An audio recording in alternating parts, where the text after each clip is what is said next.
오늘 우리에게 주시는 하나님의 말씀은 로마서 6장 8절과 9절 말씀입니다. 우리 같이 한번 읽어보도록 할게요. 같이 읽습니다. 시작. 만일 우리가 그리스도와 함께 죽으며 또한 그와 함께 살 줄을 믿노니 이는 그리스도께서 죽은 자 가운데서 살아나셨음에 다시 죽지 아니하시고 사망이 다시 그를 주장하지 못할 줄을 알미로라. 아멘. 자, 우리는 지난주에 이어서 계속해서 복음에 대해서 묵상하게 될 거예요. 지난 세기 영국의 한 영적 지도자가 배를 타고 태평양을 건너다가 심한 폭풍우를 만나게 됩니다.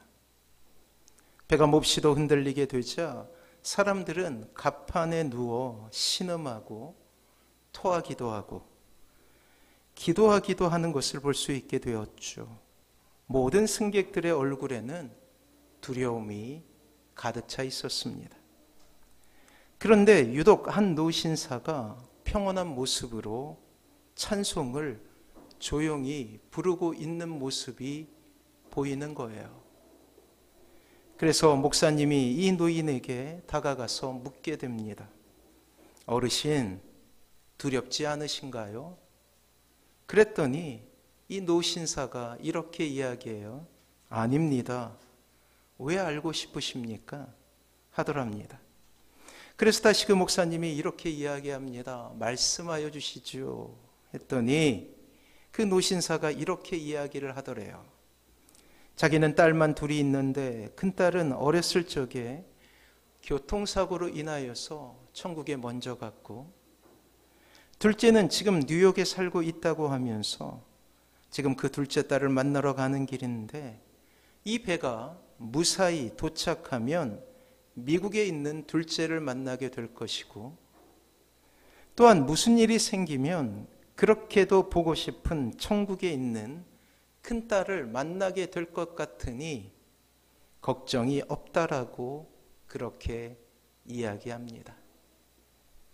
사랑하는 성도 여러분, 흔들리지 않는 행복의 비결은 우리가 어떠한 진리를 가지고 사는가에 따라서 좌우된다라는 사실을 기억하시기 바랍니다. 그래서 주님께서는 일찍이 이렇게 말씀하셨어요. 진리가 너희를 자유케 하리라. 사랑하는 성도 여러분, 이 흔들리지 않는 행복의 비결을 알고 싶지 않으십니까? 아니, 우리는 과연 행복한 삶을 살 수 있는 것입니까? 성경은 그렇다고 우리에게 이야기하고 있습니다. 그리고 성경은 그 행복의 비밀을 우리에게 알려주죠. 예수 그리스도를 믿는 믿음으로 우리는 살아야 한다.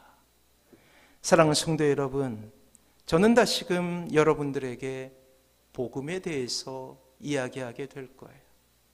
어떤 분은 이 설교를 다시금 듣게 되는 분들도 있게 될 것입니다. 하지만 우리가 평생 이 복음의 말씀을 들음으로 말미암아 새롭게 또 새롭게 하나님의 진리 가운데서 자유롭게 될 수 있어야 된다라는 거예요. 우리를 얽매이고 있는 모든 불행과 고난과 절망을 벗어나기 위해 우리는 복음을 알아야 하기 때문입니다. 자, 우리가 복음에 대해 알기 위해 먼저 우리는 하나님을 알지 못하는 인생이 직면하고 있는 안타까운 현실을 알아야 돼요. 왜냐하면 복음은 죄에 대한 처방전이기 때문이에요. 죄는 끊임없이 여러분들의 삶 가운데 불행을 양산하게 됩니다. 이 불행과 절망을 극복하기 위해서 우리는 죄를 극복해야 되는데 이 죄는 유일하게 그리스도의 복음으로만 극복할 수 있다라는 거예요. 자, 성경은 인간에게 찾아오는 모든 불행의 모습을 종합적으로 한 단어로 요약을 하고 있어요. 실패, 절망, 좌절, 불안, 두려움, 공포, 우울감, 질병 등 여러분들을 불행하게 하는 많은 단어들이 있지 않습니까?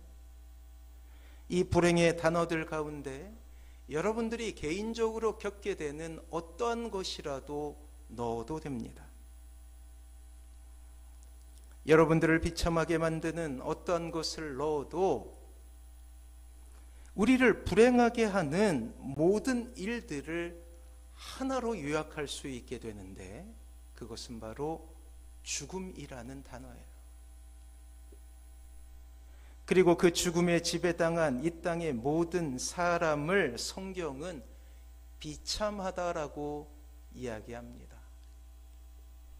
이 죽음은 우리가 이 땅에서 우리를 빛나게 하는 그 어떤 것을 가진다 할지라도 극복할 수 있는 것이 아니에요. 예를 들자면 물질적인 어려움을 당하게 되면, 혹은 돈을 많이 가지게 되면 우리는 행복할 것이라고 배우고 살아가게 되지 않습니까? 어차피 우리가 살아가는 이 세상을 우리는 자본주의라고 부르기에 돈은 우리의 인생 가운데 굉장한 영향력을 가질 수밖에 없어요. 하지만 많은 재물을 소유했다 할지라도 가족 간에 문제가 생기거나 당장 건강에 빨간 등이 들어오게 되면 그 많은 재물은 결코 우리의 행복을 지켜주는 것이 아님을 우리는 깨닫게 됩니다. 자, 많은 사람의 머리를 조아리게 하는 권력을 소유했다고 생각해 보십시오. 하지만 한때 세상을 호령했던 지도자가 초라한 모습으로 우리에게 비추어졌음을 우리는 이 땅의 현대사를 통하여서 목도하게 되지 않았습니까? 이 땅의 최고 권력자들, 대통령이라고 부르는 많은 사람들이 결국 감옥에 가는 모습을 우리는 역사 속에서 지켜보고 있었다라는 거예요. 우리나라 최고 부자였던 이병철 회장은 죽기 한 달 전에 이렇게 한 신부님을 모셔서 질문하게 됩니다. 첫 번째, 신의 존재를 어떻게 증명할 수 있습니까? 신은 왜 자신의 존재를 드러내지 않습니까? 두 번째, 신이 인간을 사랑했다면 왜 고통과 불행과 죽음을 주었습니까? 세 번째, 성경의 부자가 천국에 가는 걸 낙타가 바늘 구멍에 들어가는 것에 비유했습니다. 부자는 악인이란 말입니까? 네 번째, 지구의 종말은 옵니까? 그렇습니다. 죽음이라는 절벽에 맞닥뜨려 세상을 좌지우지했던 이 이병철 회장은 죽을 때가 돼서야 드디어 신에 대한 궁금증으로 질문을 하기 시작했다라는 거예요. 참으로 안타깝지 않습니까? 평소에 건강할 때, 그가 권력을 쥐고 있을 때, 그가 영향력이 있을 때 이러한 질문을 했다면 그는 얼마나 값어치 있는 인생을 살아갈 수 있었을까요? 사랑하는 성도 여러분, 인간이 가지고 있는 이 비참이라는 것은 세상의 그 어떤 방법으로도 극복될 수 없다라는 사실을 우리는 기억해야 한다라는 거예요. 자, 성경에는 행복했던 삶을 스스로 발로 차버리고 가혹한 삶의 저주 가운데 살아야만 했던 한 인물이 등장하게 됩니다. 그가 사는 주소는 에덴 동산이었고 그의 아내의 이름은 하와였습니다. 그렇습니다. 주님께서 아담과 하와를 통해 이 땅에서 가장 행복한 삶을 주시기 원하셨어요. 그리고 아담과 하와는 스스로 그 에덴 동산을 낙원이라 부르며 행복하게 살아갈 수 있었습니다. 하지만 문제가 이내 생기죠. 이 아담은 하나님의 자리를 차지하면 더 행복할 것이라는 그러한 마음을 가지게 된 거예요. 우리가 잘 알듯이 뱀으로 변한 사단이 하와를 유혹함으로 이루어지게 된 일 아닙니까? 지난주에 이미 말씀드렸던 대로 역심을 품은 역적이 되었던 것이죠. 조선시대 그 엄혹한 시대에 삼족을 멸하고 여인들은 노예로 팔리는 중형이었습니다. 그렇습니다. 비참함이 인간의 역사가 되어버린 거예요.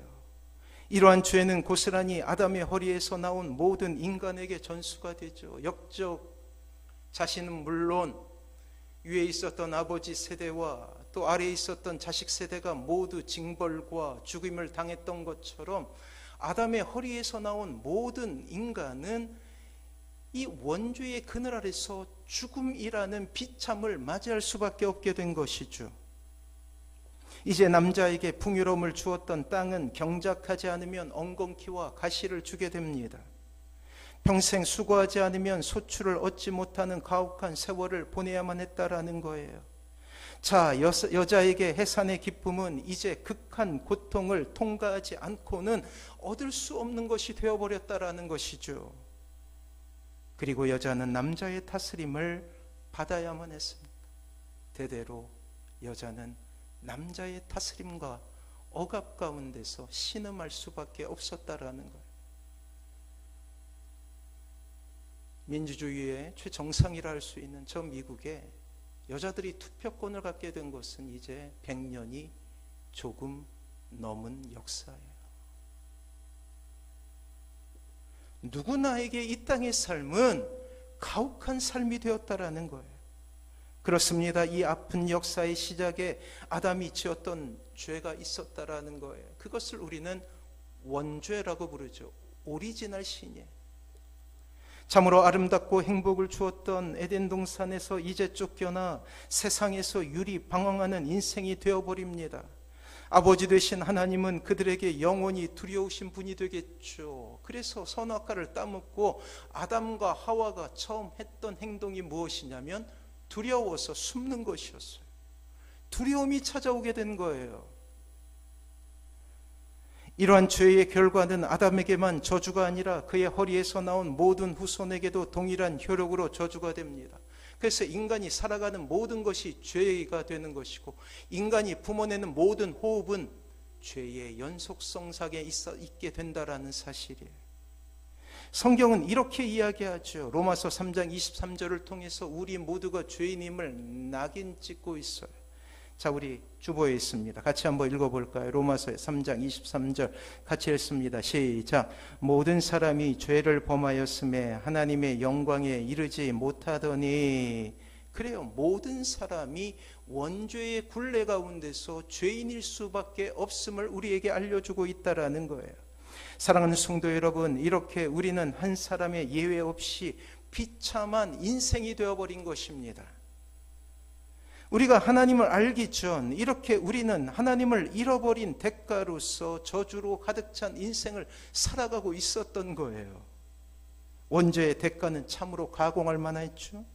더욱 무서운 것은 우리가 주님을 알기 전 우리는 이러한 저주 가운데에 있음에도 그것을 알지도 못하며 살아왔다라는 거예요. 그저 두려운 인생 가운데 어떠한 평안을 얻기 위해서 열심히 노력했죠. 어떤 사람은 돈을 통해서, 어떤 사람은 권력을 통해서, 어떤 사람은 명예를 통해서, 어떤 사람은 인기를 통해서 막연히 우리만의 방법으로 여러 가지 고통에서 이겨보려 했습니다. 대비하고자 최선을 다한 인생을 살아왔으나 결국은 비참이었다라는 사실이에요. 어떤 사람은 과학을 발달시키고 농업을 개발하고 또한 의료기술을 통해 생명을 연장하려 했습니다. 또한 정치인들은 유토피아라는 목표를 향해 치세에 집중하기도 했죠. 그러나 이 세상을 한번 보십시오. 한참 동안 광장에서 유명했던 말이 있죠. 이게 나라냐. 이제 5년이 지난 후에 다시금 우리는 이 말이 회자되고 있음을 보게 됩니다. 이게 나라냐. 우리의 행복을 지켜주리라 여겨졌던 가정은 황폐하게 되었어요. 세 가정 중에 한 가정은 이혼을 하게 됩니다. 우리의 자녀들이 살아갈 이 세상은 참으로 무서운 세상입니다. 절망이 우리를 덮고 있고 좌절이 우리의 인생을 위협하고 있는 세상을 우리가 살아가고 있다라는 사실이에요. 헬조선이라고 부르죠. M4 세대라는 청년들의 고백은 참으로 우리의 마음을 아프게 하지 않습니까? 과연 인생 가운데 쉼은 있는 것입니까? 우리의 삶 가운데 과연 행복은 있을 수 있느냐 말이에요. 악한 영의 소나기에 잡혀 시달리고 절망은 친구이며 내일을 알 수 없다라는 불안은 늘 우리를 괴롭히고 있습니다. 인생은 늘 지뢰밭을 지나고 있는 것처럼 걱정과 염려로 가득 차 있으며 죽음은 늘 우리에게 힘든 큰 절망을 안겨다 주고 있는 것이죠. 사랑해야 될 사람들과의 갈등과 쟁투는 늘 우리의 삶을 피폐하게 만들고 있습니다. 무엇인가 문제가 있음을 아는데 어디에서부터 무엇으로부터 고쳐나가야 될지 모르는 무지함은 늘 우리를 절망 가운데 놓이게 한다라는 사실이에요. 이것이 바로 이 땅에서 하나님을 알기 전 우리의 고통과 아픔이었죠. 사랑하는 성도 여러분, 죄를 해결하지 않고는, 그 원인을 해결하지 않고는 모든 것이 미봉책이라는 거예요. 언발의 오줌 누기라는 거예요. 이것이 바로 죄가 주는 가공할 만한 위력이죠.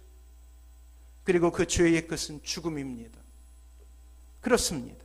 이미 말씀드렸듯이 모든 불행을 의미하는 단어를 한 곳에 모아서 한 글자로 요약하게 되면 그것은 죽음이 되는 거예요. 그리고 그 죽음에 직면한 사람이 경험하게 되는 감정이 정서가 바로 비참이라는 거예요. 이병철 회장이 왜 신부를 불러서 이야기를 듣습니까?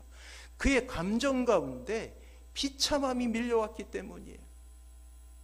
한 나라를 좌지우지할 수 있는 돈을 가지고 있었죠. 권력을 가지고 있었습니다.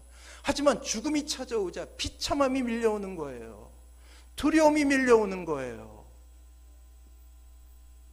자, 로마서 6장 23절 말씀이에요. 우리 같이 한번 읽어볼까요? 같이 읽습니다. 시작.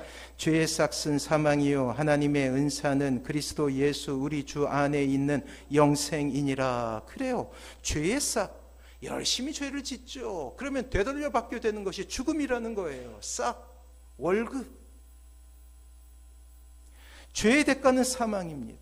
성경은 죄의 대가로 주어지는 죽음을 세 가지로 나누게 돼요. 첫 번째는 영적인 죽음이죠.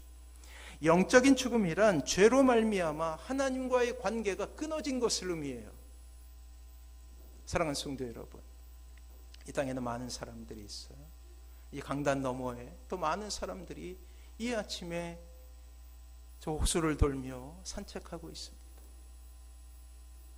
하지만 안타깝게도 살려고 건강해지려고 산책하나 그들은 죽어 있다라는 거예요. 영이 죽어 있다라는 거예요.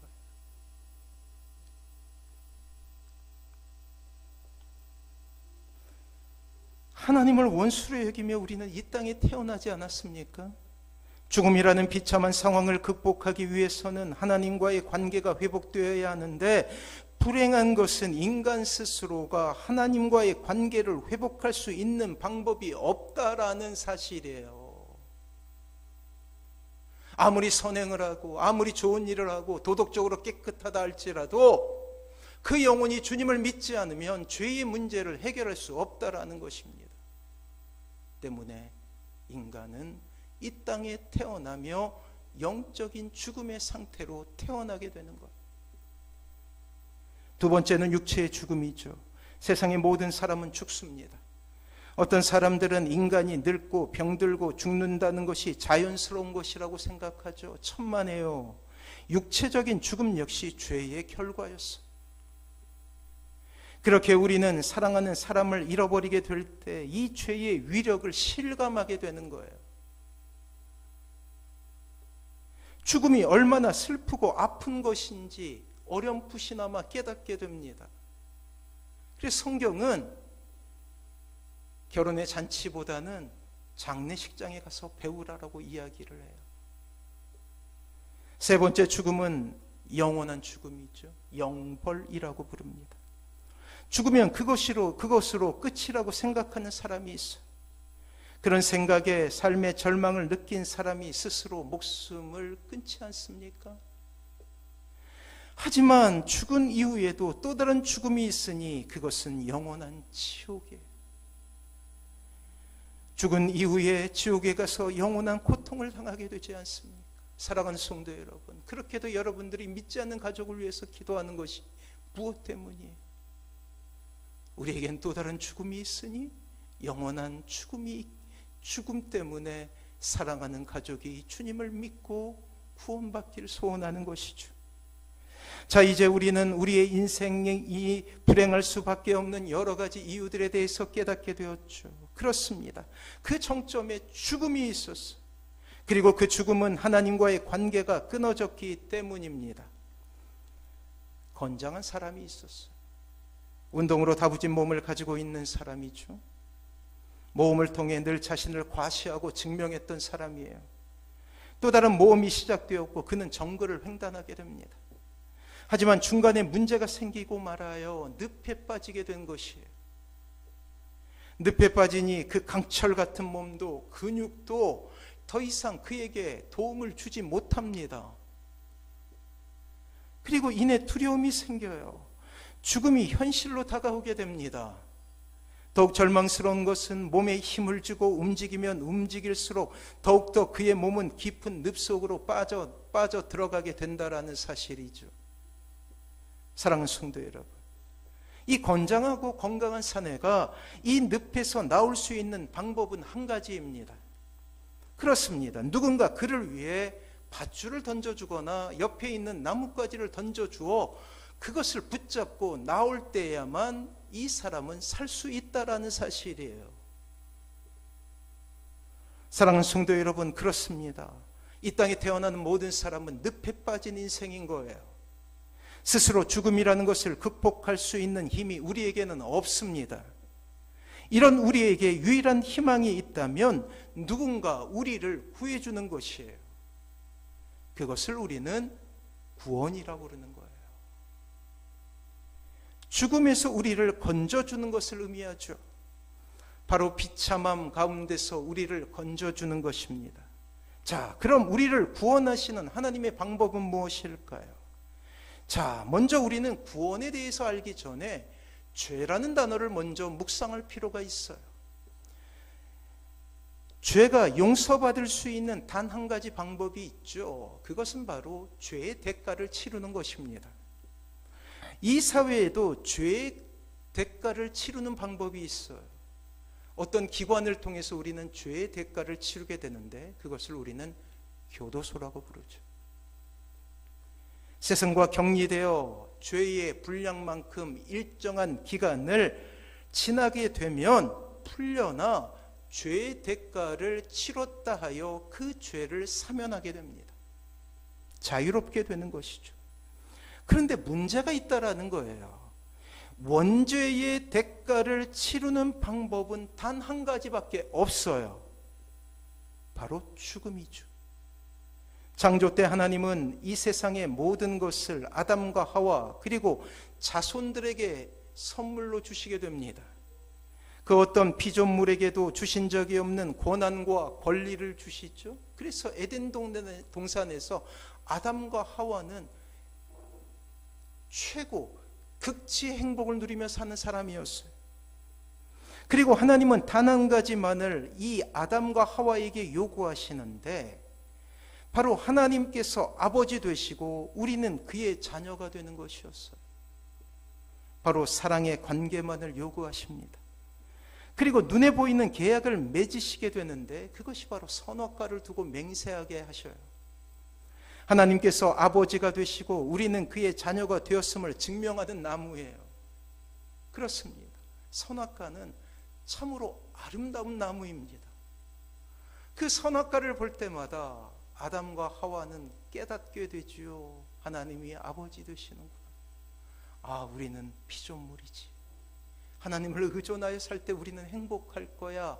끊임없이 이 선악과는 눈에 보이는 설교를 아담과 하와에게 하고 있었던 거예요. 그러면서 하나님은 한 가지 경고를 하시게 됩니다. 모든 것을 이룰 수 있다라고 말씀하셔요. 자, 창세기 2장 16절과 17절 말씀이에요. 우리 같이 한번 읽어보도록 하겠습니다. 같이 읽습니다. 시작.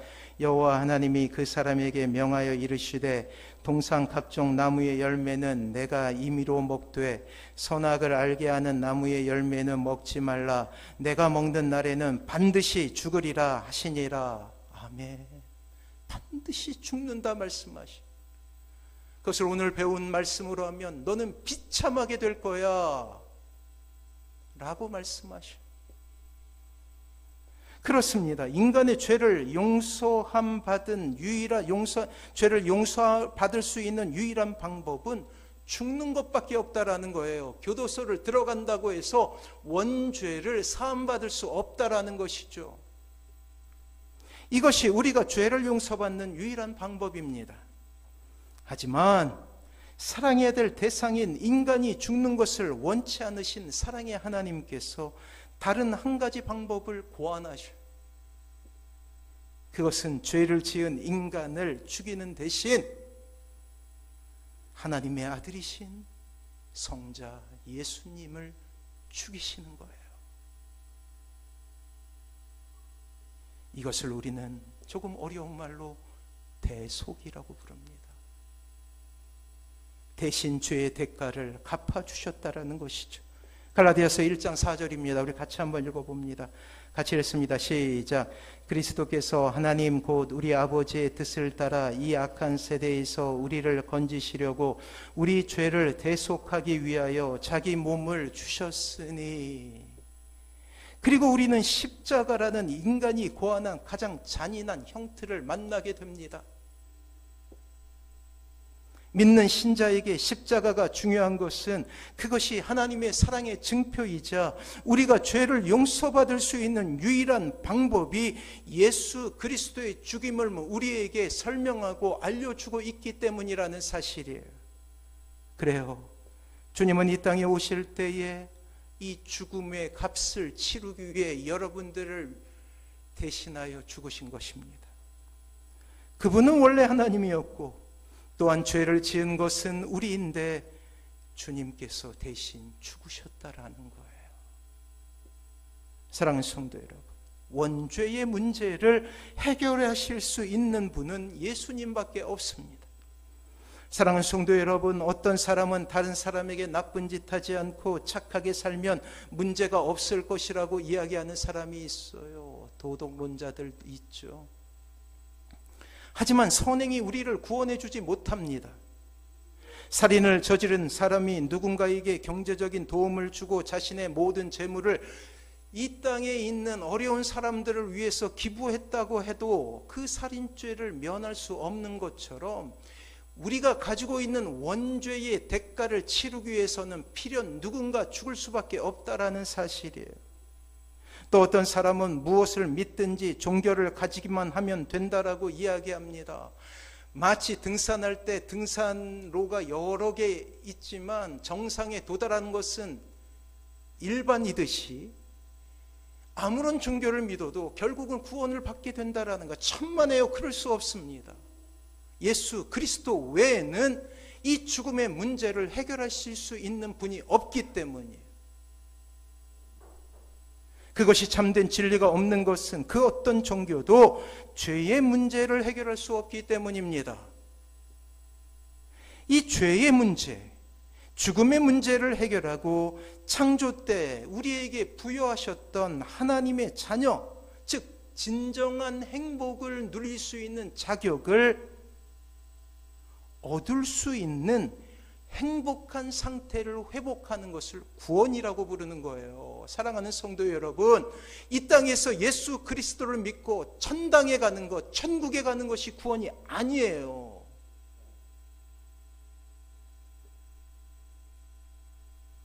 이 세상에 이 구원이 필요 없는 사람은 단 한 사람도 없죠. 왜요? 이 땅의 모든 이들은 피조물 아닙니까?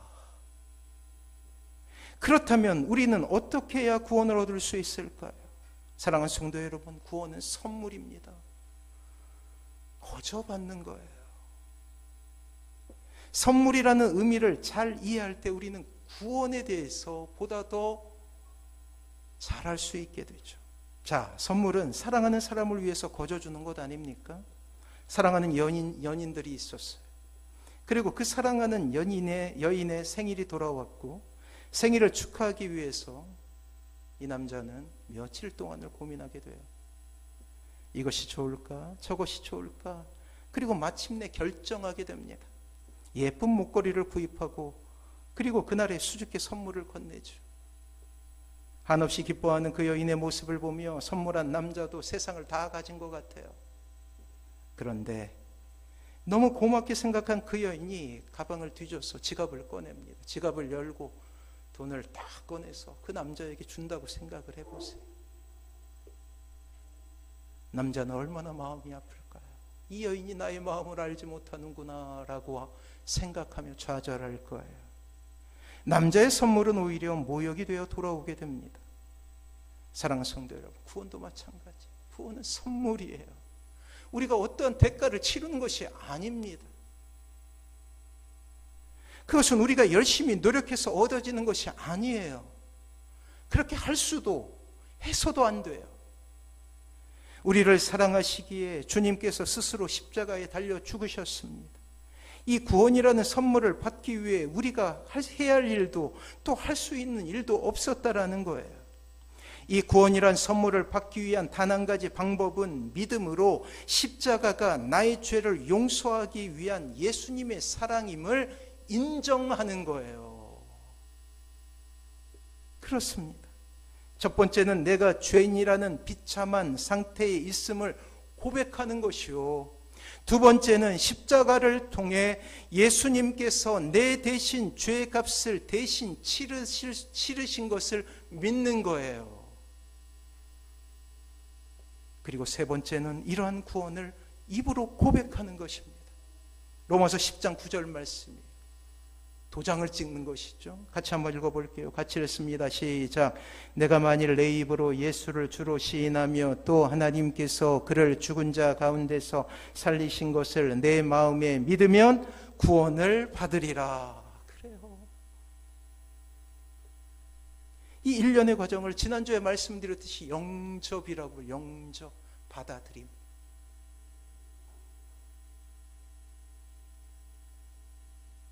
사랑하는 성도 여러분, 신발 하나를 사더라도 우리는 그에 맞는 돈을 지불하지 않습니까? 대가가 필요하다라는 거예요. 하지만 이 아침에 여러분들에게 구원을 주시기 원하시는 주님은 여러분들에게 아무런 요구를 하지 않으십니다. 그냥 입으로 예수님을 주로 시인하고 또 십자가로 우리를 살리셨음을 믿으면 구원을 선물로 주신다라고 그렇게 말씀하고 계셔요. 이렇게 할 때 우리는 비로소 하나님의 자녀가 되고 그 안에서 하나님께서 주시는 놀라운 은사로 선물로 말미암아 진정한 행복을 누리게 되는 거예요. 사랑하는 성도 여러분, 예수님을 믿는다는 것은 뭐 거창하고 거대한 것이 아닙니다. 사랑하는 성도 여러분, 여러분들 자신을 생각하세요. 행복이라는 하나님께서 주시기 원하는 이 놀라운 정서를 하나님께서는 십자가라는 방법을 통해서 여러분들에게 주시려고 하는 거예요. 선물로. 어떤 이들은 기독교가 편협하다라고 이야기합니다. 오늘 십자가 앞에서 그 누구가 하나님이 편협하다라고 이야기할 수 있을까요? 자신의 모든 것을 다 주셨는데. 그리고 이러한 선물을 받은 사람은 이렇게 고백하며 살아갈 수밖에 없어요. 은혜라는 단어를 가지고 살아가게 됩니다. 이 은혜에는 두 가지 의미가 있는데 하나님 편에서는 은혜를 베풀다라는 표현을 쓰죠. 호의를 베풀다, 불쌍히 여기다라는 뜻이에요. 하나님이 인간에게 보이시는 자비, 은혜, 사랑을 말하죠. 반대로 인간은 그 은혜를 받았다라고 그렇게 표현합니다. 즉 은혜를 입었다라고 표현하는데 구원을 값없이 선물로 받게 되었다라는 뜻이에요. 사랑하는 성도 여러분, 은혜라는 단어보다 더 놀라운 용어는 없습니다. 그것은 자격 없는 자에게 주어지는 분수에 넘치는 호의 혹은 친절이에요. 다시 한번 말씀드릴까요? 전혀 자격 없는 우리에게 주어지는 분수에 넘치는 호의 혹은 친절입니다. 그래서 은혜라고 부르는 거예요. 나는 도저히 받을 수 있는 자격이 없습니다라고 고백하며 여러분들은 은혜라는 단어를 사용해야 된다라는 거예요. 놀랍게도 이 은혜는 우리가 세상에서 하나님과 함께하지 않고 아무 희망도 없을 때에 여러분들에게 주어진 거예요. 주어진 거예요. 그렇습니다. 자격이 없는 우리에게 주어지는 선물이었던 것이죠. 사랑하는 성도 여러분, 저는 이 아침에 여러분들에게 이 설교를 마무리하며 질문하고 싶습니다. 당신은 정말 예수님을 주님으로 영접하셨습니까? 사랑하는 성도 여러분, 그것은 엄마가 도와줄 수 없어요. 아빠가 도와줄 수 없어요.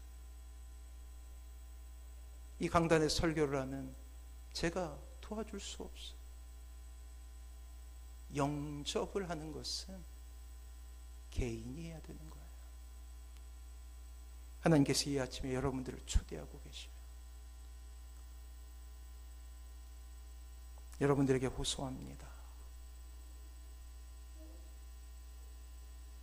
주님을 영접하십시오. 주님을 믿으십시오.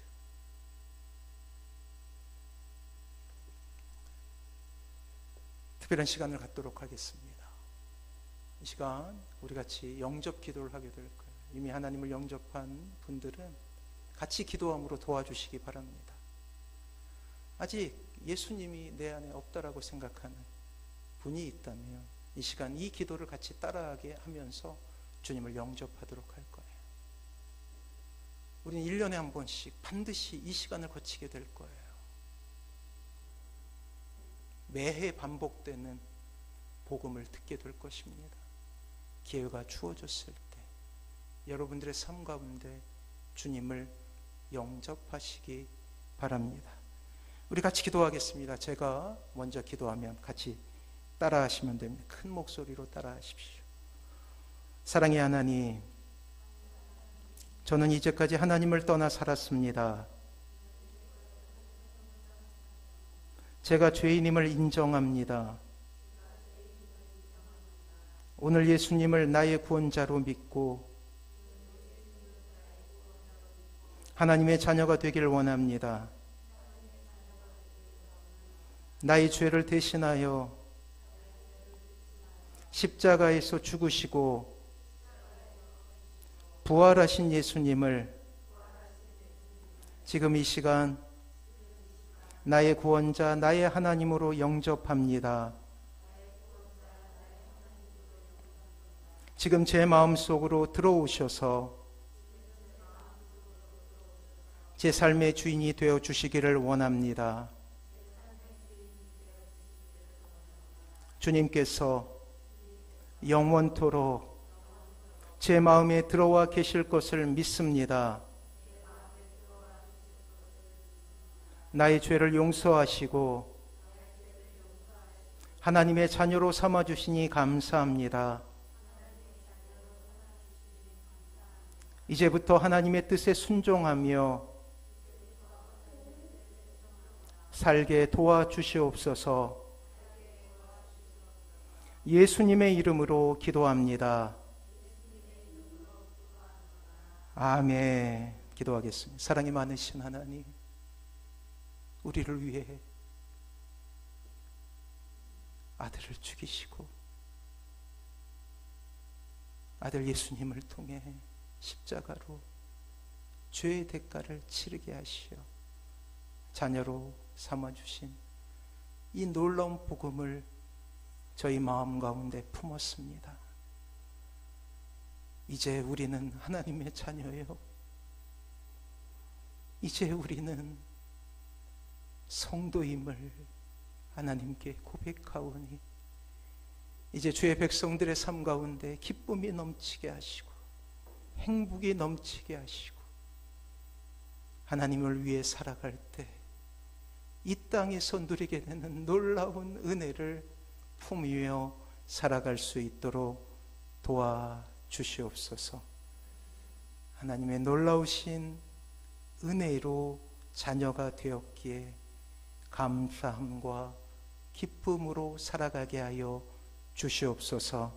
모든 것 주께 의탁하옵고 예수 그리스도의 이름으로 간절히 기도드리옵나이다. 아멘. 우리 찬양함으로 고백하도록 할게요. 충만이란 찬양입니다.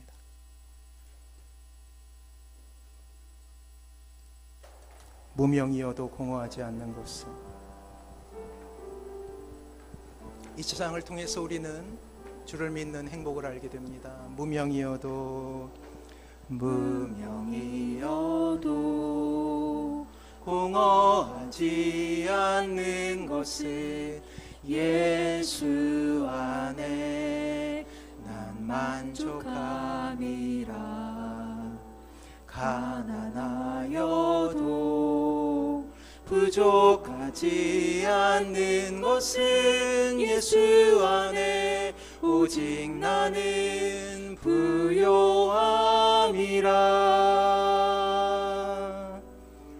고난 중에도 견뎌낼 수 있는 것은 주의 계획 믿기 때문이라. 실패하여도 일어설 수 있는 것은 예수 안에 오직 나는 승리함이라. 난 예수로 충만하네. 난 예수로 충만하네. 난 예수로 충만하네. 영원한 왕 내 안에 살아계시네.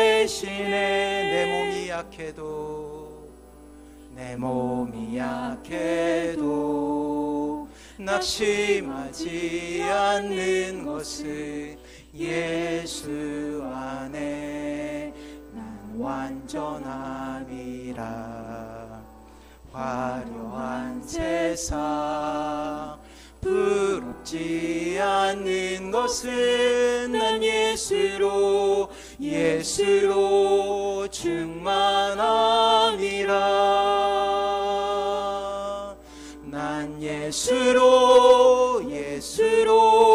예수로 충만하네. 세상 모든 것들도 두렵지 않네. 난 예수로 충만하네. 영원한 왕 내 안에 살아계시네.